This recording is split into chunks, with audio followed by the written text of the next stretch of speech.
Dear student, हम लोग लगातार पिछले दिनों से टेंस पढ़ रहे थे।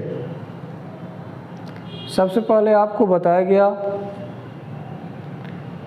लैटिन भाषा के टेम्पस नामक शब्द से टेंस की उत्पत्ति हुई,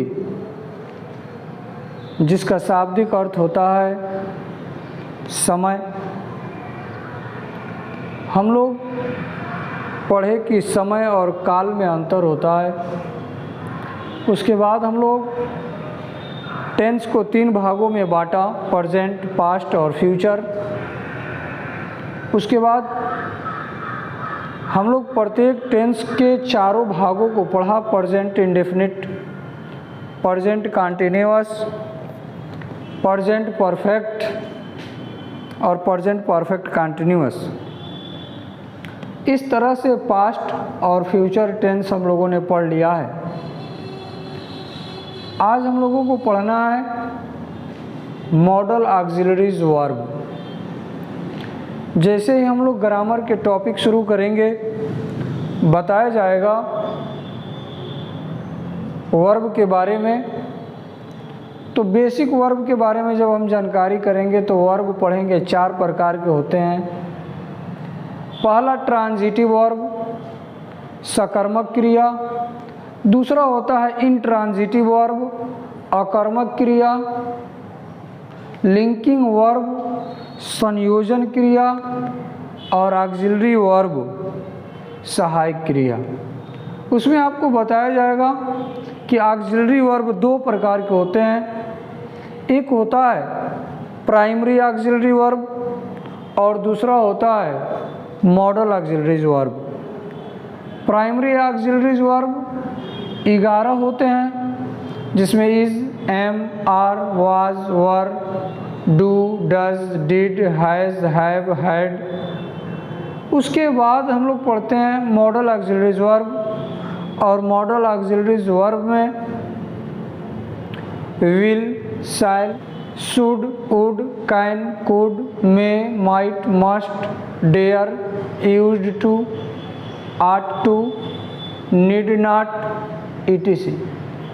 अर्थात प्राइमरी ऑक्सिलरीज वर्ब 11 और मॉडल ऑक्सिलरीज वर्ब 13। इस तरह से ऑक्सिलरीज वर्ब की संख्या 24 यानी 24 होती हैं, जिसमें अब हम लोग एक ऑक्सिलरीज वर्ब को एक दिन में पढ़ेंगे। जैसे आज हम लोगों को पढ़ना है मॉडल ऑक्सिलरीज वर्ब कैन का प्रयोग। कैन का अर्थ होता है सकना और कैन का पास्ट होता है कुड। आज हम लोग पढ़ेंगे कैन का प्रयोग। कैन का प्रयोग, कैन एक मॉडल ऑक्सिलरीज वर्ब है और मॉडल ऑक्सिलरीज वर्ब में अर्थात मॉडल्स के साथ हमेशा मेन वर्ब का फर्स्ट फॉर्म प्रयोग किया जाता है। इसमें क्षमता, ताकत, एबिलिटी, पावर, etc का बोध होता है। जैसे मैं इसे कर सकता हूँ, आई कैन डू इट। तुम इस बॉक्स को, तुम इस संदूक को उठा सकते हो, you can lift this box. यानी कैन का प्रयोग सहायक क्रिया के रूप में किया जाता है। सबसे पहले हम लोग सब्जेक्ट का प्रयोग करते हैं और सब्जेक्ट के बाद मॉडल ऑक्सिलरीज वर्ब कैन का प्रयोग करके मेन वर्ब का फर्स्ट फॉर्म लिखते हैं और उसके बाद ऑब्जेक्ट और ऑब्जेक्ट के बाद अदर वर्ड लिख देते हैं। जैसे मैं इसे कर सकता हूँ,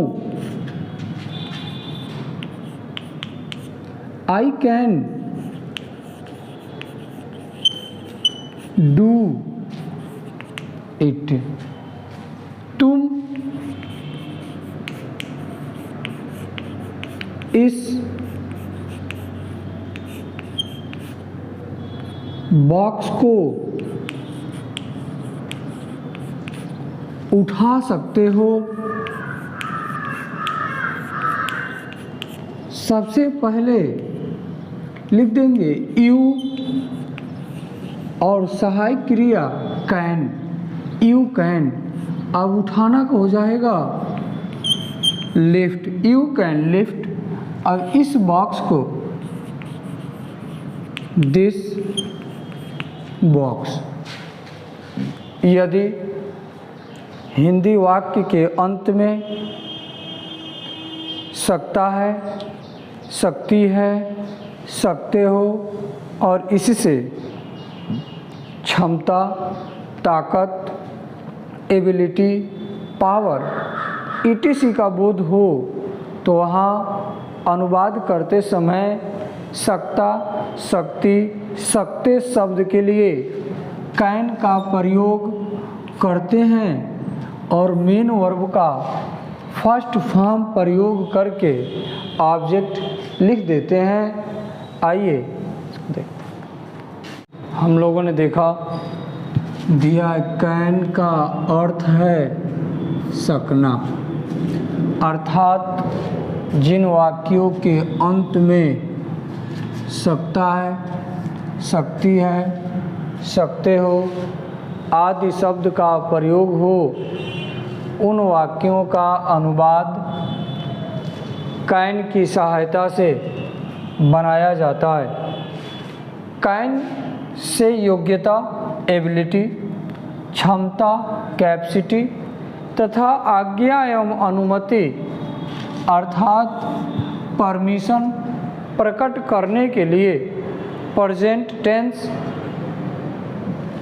वर्तमान काल में किया जाता है और मेन वर्ब का फर्स्ट फॉर्म प्रयोग करते हैं। जैसे subject plus can, V1 object, उसके बाद etc। मैं यह कार्य कर सकता हूँ तो सब्जेक्ट होगा मैं। वाक्य के अंत में दिया है सकता हूँ तो इसके लिए सहायक क्रिया कैन का प्रयोग करेंगे, आई कैन। और करना का अंग्रेजी होता है डू, तो आई कैन डू और यह कार्य this work, I can do this work. जैसे वह गीत गा सकती है, तो अब वह और वाक्य के अंत में दिया है सकती है तो सी। अब सकना की अंग्रेजी लिखेंगे कैन, गीत गाना तो सी कैन सिंग अ सॉन्ग, वह गीत गा सकती है। ऐसे ही मेरा भाई कार चला सकता है तो सब्जेक्ट हो जाएगा मेरा भाई। वाक्य के अंत में दिया है सकता तो माई ब्रदर, सहायक क्रिया की जगह लिखेंगे कैन, माई ब्रदर कैन। और गाड़ी चलाना ड्राइव और एक कार, मेरा भाई कार चला सकता है। प्रधानाचार्य तुम्हारा प्रार्थना पत्र स्वीकार कर सकते हैं। The principal can grant, grant मतलब होता है स्वीकार करना। The principal can grant your application, तुम इस प्रश्न को हल कर सकते हो तो तुम और इस प्रश्न को हल कर सकते हो। You can solve this question, तुम मेरे लॉन में बैठ सकते हो। You can sit in my lawn, हम लोग 5 बजे के बाद दफ्तर से जा सकते हैं। We can leave the office after 5 o'clock। यानी हम लोग 5 बजे के बाद दफ्तर को, ऑफिस को छोड़ सकते हैं। अभी हम लोग देख रहे थे affirmative sentence use of can में। अब हम लोग देख रहे हैं नेगेटिव सेंटेंस। यदि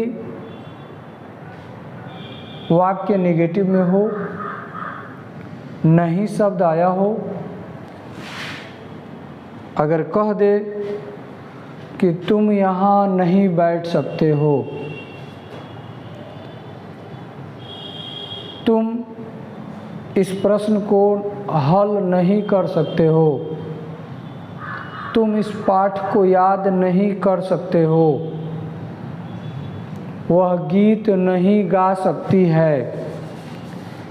यानी हिंदी वाक्य के अंत में सकता है, सकती है, सकते हो आया हो और उसमें नहीं शब्द आ गया हो, अर्थात वाक्य नकारात्मक हो, तो ऐसे वाक्यों का अनुवाद बनाते समय सबसे पहले सब्जेक्ट लिखते हैं कैन नॉट, और उसके बाद मेन वर्ब का फर्स्ट फॉर्म, उसके बाद ऑब्जेक्ट और उसके बाद etc अदर वर्ड लिख देते हैं। कैन नॉट, जैसे ये कैन और उसके बाद नॉट, ऐसे नहीं लिखते, उसको मिलाकर ही एक साथ लिखते हैं, या कैन और एपोस्ट्रॉफी करके टी लिख देते हैं, तो ये भी हो गया कैन नॉट। आप ऐसे लिखिए या ऐसे लिखिए, लेकिन ऐसे न लिखिए। तो आइए अब हम लोग इसका अनुवाद देखते हैं। बताया गया नेगेटिव सेंटेंस, सबसे पहले सब्जेक्ट लिखेंगे, उसके बाद सहायक क्रिया, सहायक क्रिया के बाद नॉट, लेकिन सहायक क्रिया और नॉट को मिलाकर लिखेंगे। Subject plus can not plus main verb का first form plus object plus other word. तुम यहाँ नहीं बैठ सकते हो, आ गया नकारात्मक नहीं। You can not sit here, वह पतंग नहीं उड़ा सकता है।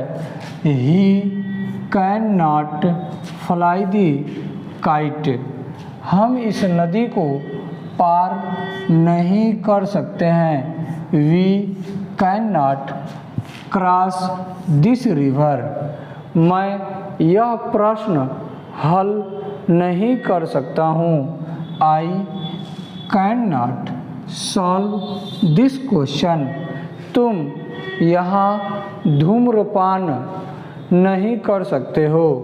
You can not smoke here, वह पत्र नहीं लिख सकती है। She can't right a letter, वह हिंदी नहीं पढ़ सकता है। He can not read Hindi, यह घोड़ा तेज नहीं दौड़ सकता है। This horse can not run fast, तुम इस फील्ड में क्रिकेट नहीं खेल सकते हो। You can not play cricket in this field, मैं उस पर अब अधिक निर्भर नहीं रह सकता हूँ। I can not depend upon him any more,